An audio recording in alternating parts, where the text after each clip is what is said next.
Good students, आज हम हमारे डीलर सेकेंड ईयर आधुनिक विश्वविद्यालय शिक्षा के अंदर जानेंगे बुनियादी शिक्षा के गुण। हम महात्मा गांधी की बुनियादी शिक्षा वाले टॉपिक को पढ़ रहे हैं। ये बुनियादी शिक्षा व्यवस्था है क्या, तो इसके बारे में हमने काफी कुछ जाना, इसकी विशेषताओं को भी जाना, इसके सिद्धांतों को भी जाना और बुनियादी शिक्षा का पाठ्यक्रम, शिक्षण विधि, शिक्षा, इसके बारे में संपूर्ण जान लिया। आज हम क्लास में जो बुनियादी शिक्षा है उसके गुण क्या है उसके बारे में जानेंगे। तो बुनियादी शिक्षा के गुण को स्पष्ट करते हुए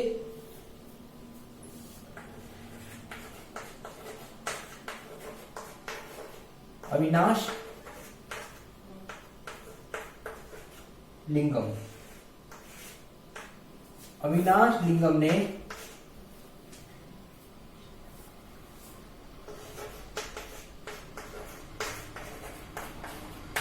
बुनियादी शिक्षा को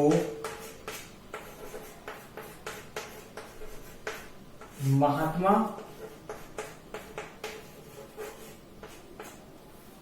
गांधी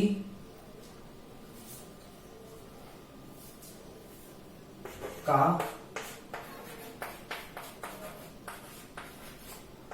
महत्तम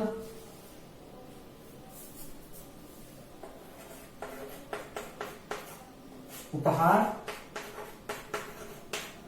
बताया। ठीक है, तो अविनाश जो लिंगम है, इन्होंने महात्मा गांधी के जो बुनियादी शिक्षा है इसको एक महान उपहार, एक भेंट बताया है, क्योंकि इस शिक्षा व्यवस्था ने काफी कुछ शिक्षा में बदलाव लाने का प्रयास किया और काफी कुछ बेहतर शिक्षा के लिए एक मार्ग प्रशस्त किया। इसलिए एक महान उपहार था जिसके आधार पर एक बेहतर शिक्षा की नींव रखी गई। तो इसी के आधार पर इनके जो शिक्षा के गुण हैं उसको अब हम समझ लेते हैं कि बुनियादी शिक्षा के क्या क्या गुण है। जैसा कि हमने इस बुनियादी शिक्षा के बारे में जाना, तो इसी के आधार पर इसके गुण हमारे स्पष्ट हो जाएंगे। सबसे पहला है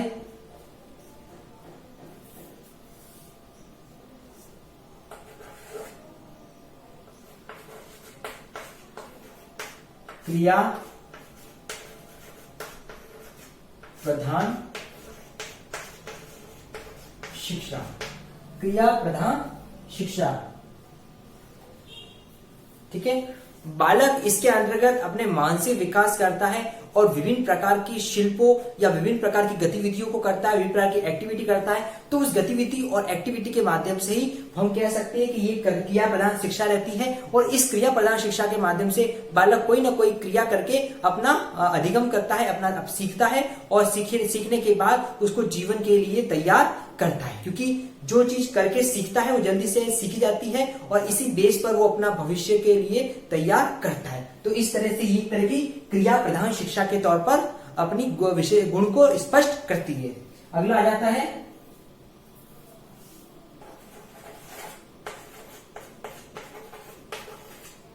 बालक प्रधान शिक्षा। बालक प्रधान शिक्षा, बालक प्रधान क्या है शिक्षा है ये, क्योंकि इसके अंतर्गत बाल केंद्रित बोलो या बालक प्रधान बोलो कि बालकों की आवश्यकताओं को ध्यान में रखकर शिक्षा का संचालन किया जाता है। बालक की जरूरत क्या है, बालक किस परिवेश में रहता है, कौन सी परिस्थिति में रहता है, इन सब बात को समझ करके, जान करके, बालक की आवश्यकताओं को ध्यान रखकर बाल प्रधान शिक्षा की व्यवस्था की गई है। ठीक है, तो इस तरह से यह इसकी एक गुण को स्पष्ट करता है। इसके बाद आता है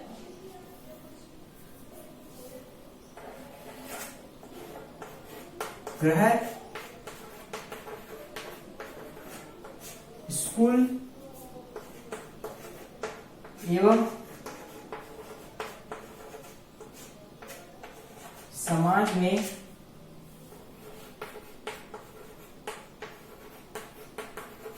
सामंजस्य। गृह स्कूल एवं समाज में सामंजस्य, ठीक है। इसके संदर्भ में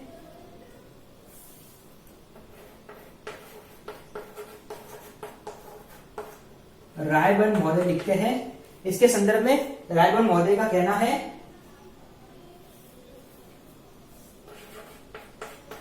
बालक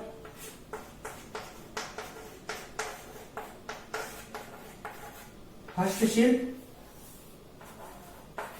की शिक्षा प्राप्त करके, बालक हस्तशिल्प की शिक्षा प्राप्त करके अपने गृह, स्कूल और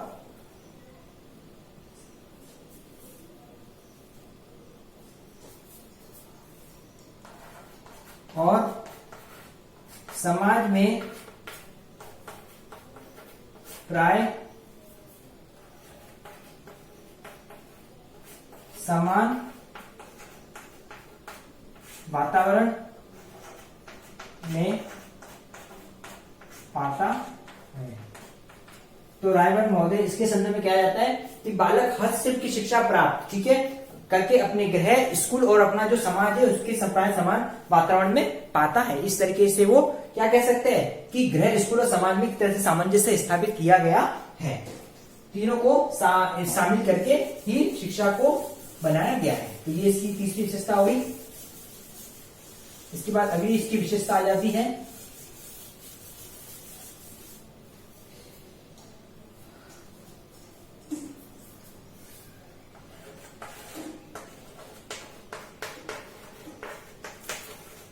आर्थिक आधार।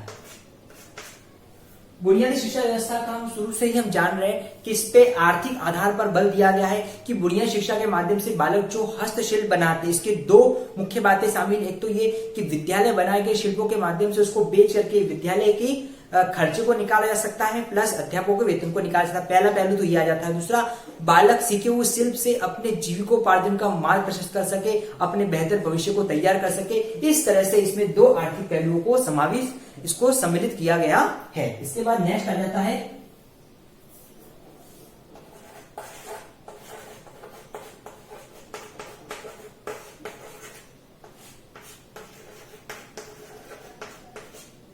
सामाजिक आधार।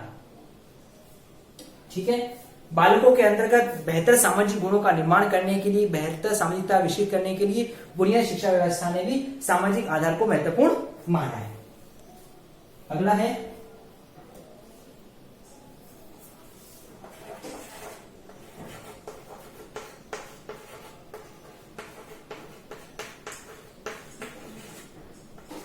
मनोवैज्ञानिक आधार। मनोवैज्ञानिक आधार, ठीक है। मनोवैज्ञानिक आधार बुनियादी शिक्षा को जो पाठ्यक्रम में मनोवैज्ञानिक पहले तो देखा सीखा था हमने कि ये बाल केंद्रित है, ठीक है, बालक की आवश्यकताओं के साथ ध्यान रखा गया। तो इसके अंतर्गत पाठ्यक्रम में मनोवैज्ञानिक आधार को भी महत्वपूर्ण रूप से शामिल किया गया है। जैसे कि बालक किसी शिल्प के माध्यम से सीखता है और कोई उद्योग सीखता है, अपने लिए मार्ग करता है, तो उसकी मानसिकता का विकास होता है। अपनी मानसिकता के हिसाब से जो वो बेहतर करना चाहता है उस बेहतर पहलू को वो कर सकता है। तो ये हो गया हमारा मनोवैज्ञानिक आधार। उसके बाद अगला आ जाता है इसमें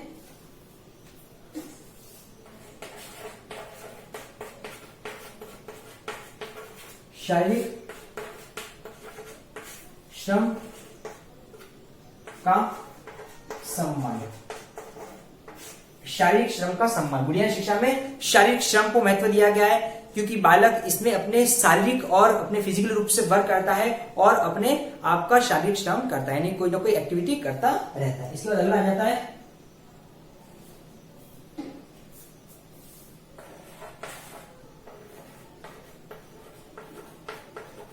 समवायी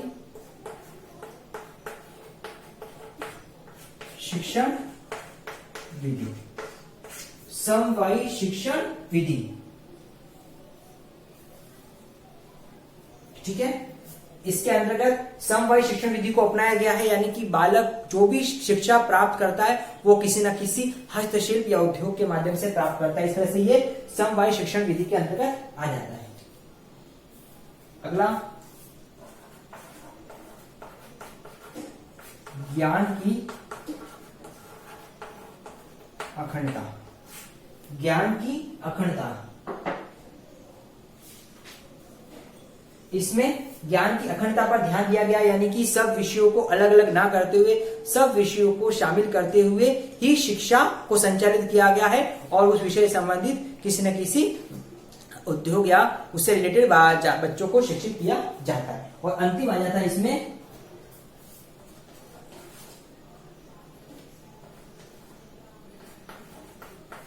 जो हम सबको बताएं कि इसका मेन यही है, शिल्प द्वारा शिक्षा। बुनियादी शिक्षा का जो मेन बेस है वो यही है कि इसमें शिल्प द्वारा शिक्षा दी जाती है। तो ये आज हमने क्लास में जो बुनियादी शिक्षा व्यवस्था है इसके गुण कौन कौन से इसके बारे में जाना। अब इससे रिगार्डिंग आज का आपका असाइनमेंट है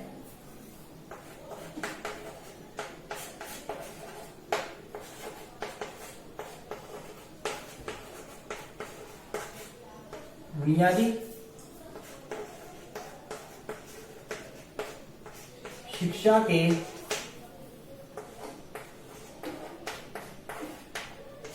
गुणों को स्पष्ट कीजिए। तो आज हमने क्लास में जो बुनियादी शिक्षा के गुण जाने इसी के बारे में आपको अपना असाइनमेंट करना है। स्टूडेंट्स कोविड समय में हमको घर रहकर सुरक्षित रहना है, अपने परिवार के स्वास्थ्य का ध्यान रखना है, इसके खिलाफ बीमारी के खिलाफ जो भी इसके लिए दिशा निर्देश है बचाव के उसका हमको कड़ी से पालन करना है। Thank you.